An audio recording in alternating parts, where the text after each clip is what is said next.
the silent sky and the challenge of fire.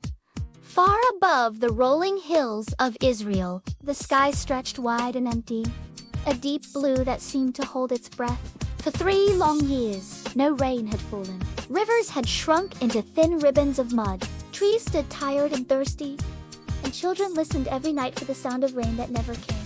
The people of Israel were afraid. They wondered if the Lord had forgotten them, or if the gods of Queen Jezebel were stronger. Some families whispered prayers to the Lord, while others followed King Ahab and knelt before a statue called Baal, hoping this false god could send water to the dry land. In a small house hidden in the hills, a prophet named Elijah prayed quietly. He was not a magician, not a hero with shiny armor, but a man who loved God more than his own life. Elijah listened carefully to the Lord's voice. The Lord told him, "Go and show yourself to King Ahab.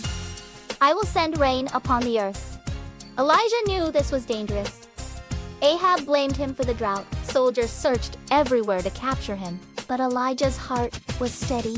He trusted the Lord who made the sky, the mountains, and every beating heart. Elijah walked through dusty valleys until he stood before the king.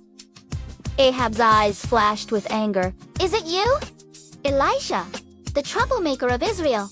he shouted. Elijah lifted his chin. "I have not brought trouble," he said calmly. "You and your family have turned away from the Lord. You have followed Baal. But today the Lord will show who is the true God.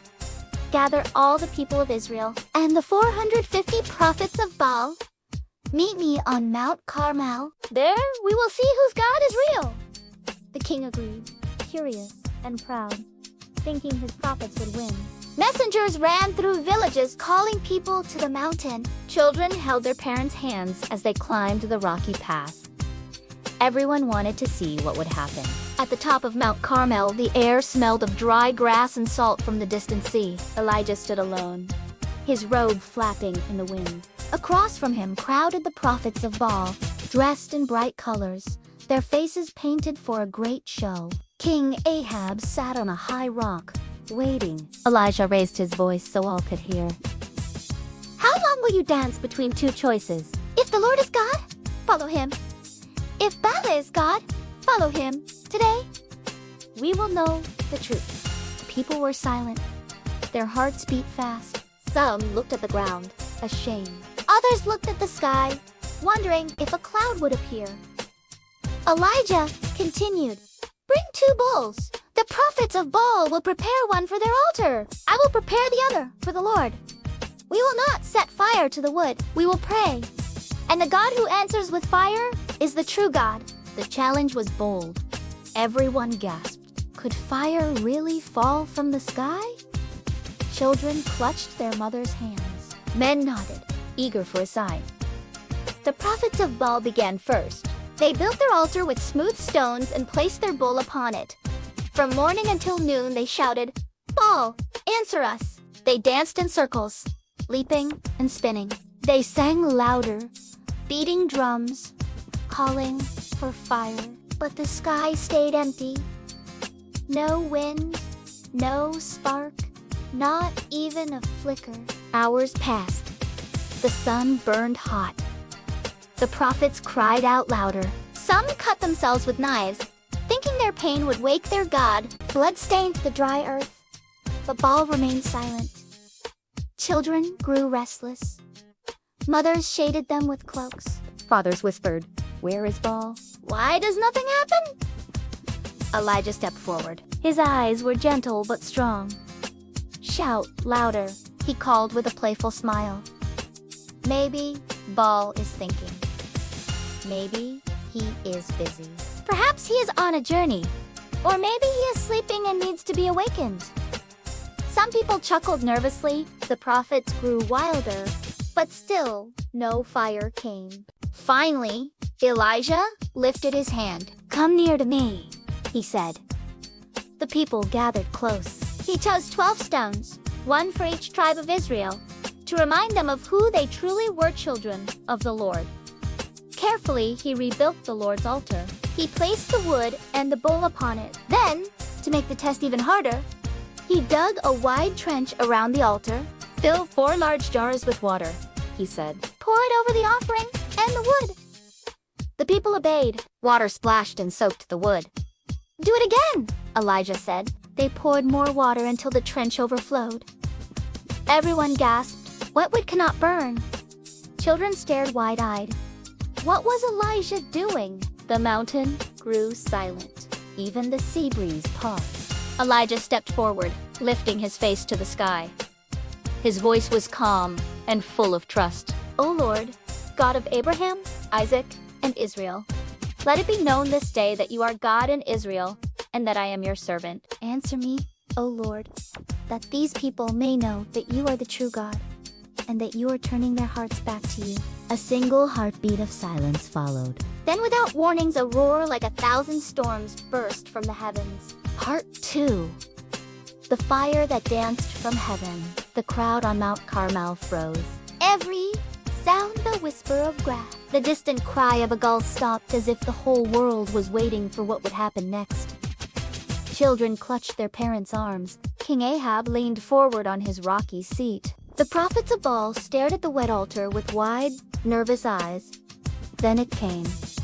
A blinding flash split the sky. A roar, like the crash of a mighty waterfall, filled the air. From the heart of the blue heavens, a column of fire shot downward. It was not the crackle of ordinary flames, but a living, golden blaze. Brighter than the sun, yet somehow not blinding.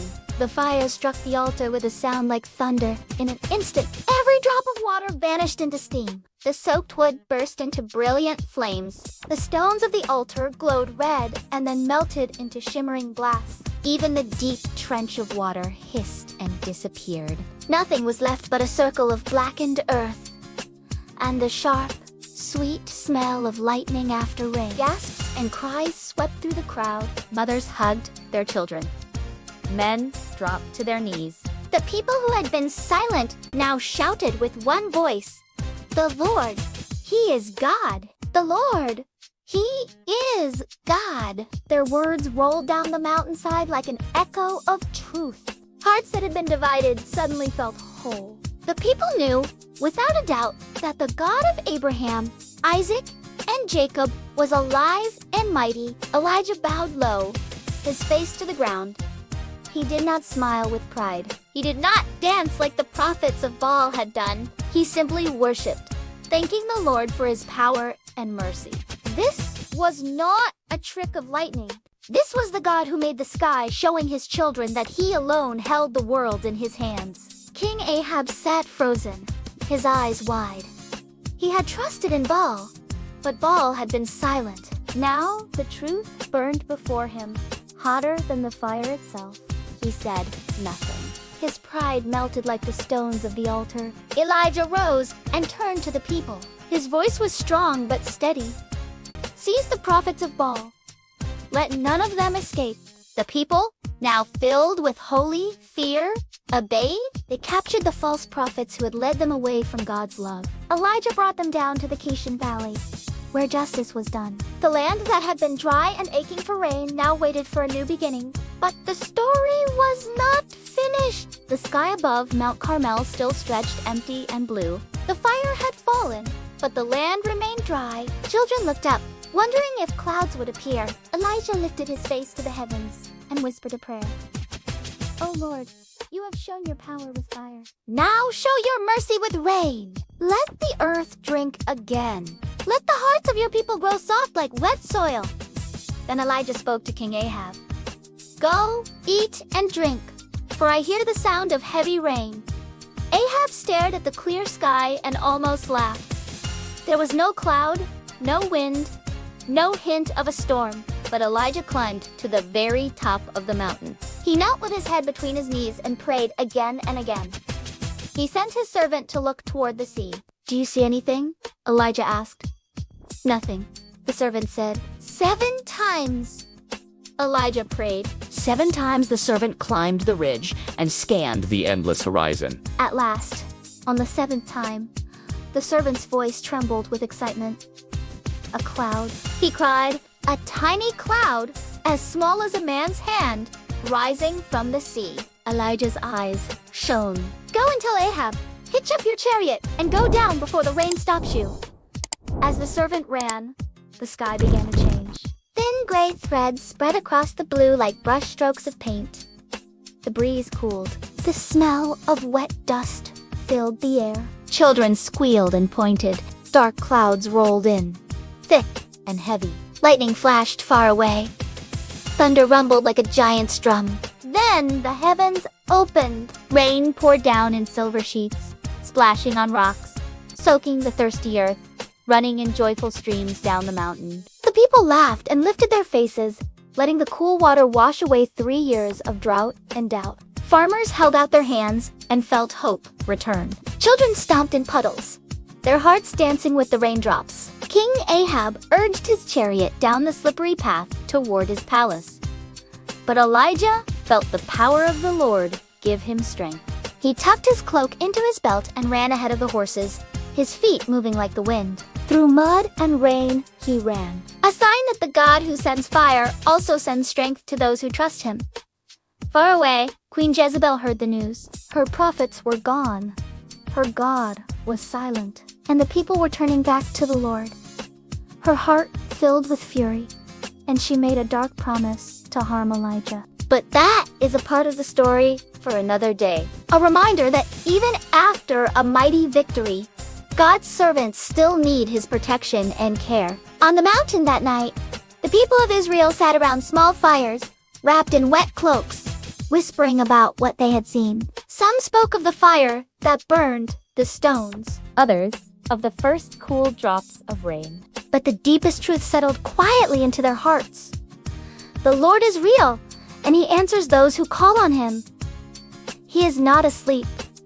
He is not busy. He is near to his children, listening to their cries, ready to forgive and to show his love. Elijah lay beneath the dark clouds, listening to the steady rhythm of rain. He thought of the children who would wake 2 green fields and full rivers. He thought of families who would once again thank the Lord for food and water. And he knew that the God who had sent fire and rain could also send courage to hearts that were afraid. Part 3. The whisper after the storm. The next morning, the earth smelled alive again. Rain had washed the dust from every rock and leaf. Streams leaped joyfully down the hills. Birds sang as if they had been waiting for this song for 3 years. Children chased one another through the wet grass, their laughter blending with the music of the rivers. Everywhere people talked about what they had seen on Mount Carmel. They told the story of the fire and the rain, of the altar that burned though it was soaked, of the God who had proven himself real. Some whispered the words Elijah had shouted though, "Lord, he is God," and felt the words echo inside their own hearts. But not everyone rejoiced. Far away in her palace, Queen Jezebel paced like a storm trapped inside stone walls. Her eyes flashed with fury. "Elijah destroyed my prophets," she hissed. "If I do not take his life by this time tomorrow, may the gods deal with me severely." Her voice slithered through the corridors like a cold wind. Messengers raced across the land carrying her threat. When Elijah heard the news, fear crept into his heart like a shadow at sunset. He had stood boldly before hundreds of false prophets. He had prayed down fire from heaven. He had outrun a king's chariot in the pouring rain. Yet now, the angry words of one queen pierced his courage. His legs trembled. Without waiting for instructions, Elijah fled into the wilderness. He walked 4 miles across rocky paths and dry gullies. Each step felt heavier than the last. His sandals scraped the earth. His heart whispered doubts. "I have done everything you asked," he prayed to the Lord. But the people still turned back to sin. "I am no better than those before me. I am tired. Take my life. I cannot continue." Finally, he collapsed beneath a solitary broom tree. The branches offered a little shade, but his soul felt darker than the night. Exhausted, he fell into a restless sleep. While Elijah slept, a soft presence approached. A gentle hand touched his shoulder. "Get up and eat," a quiet voice said. Elijah opened his eyes and saw a warm loaf of bread baked on hot stones and a jar of cool water. No human had prepared it. It was a gift from the Lord. Elijah ate, drank, and lay down again. A second time, the angel of the Lord touched him. "Get up and eat, for the journey is too much for you."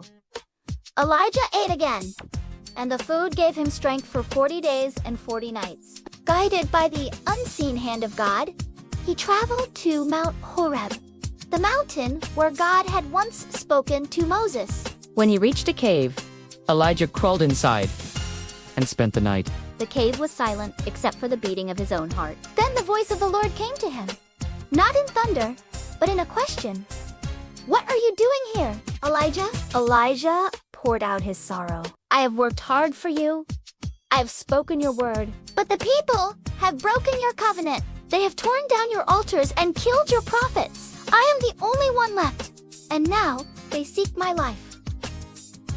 The Lord said, "Go out and stand on the mountain in my presence, for I am about to pass by."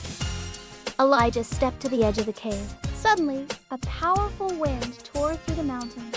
Rocks cracked and tumbled like toys, but the Lord was not in the wind. After the wind came an earthquake.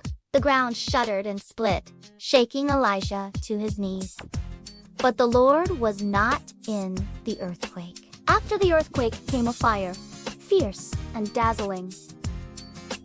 Elijah shielded his face, but the Lord was not in the fire. Then, after the fire, came a gentle whisper. It was so soft, Elijah might have missed it if he had not been listening. The sound wrapped around his heart like a warm blanket.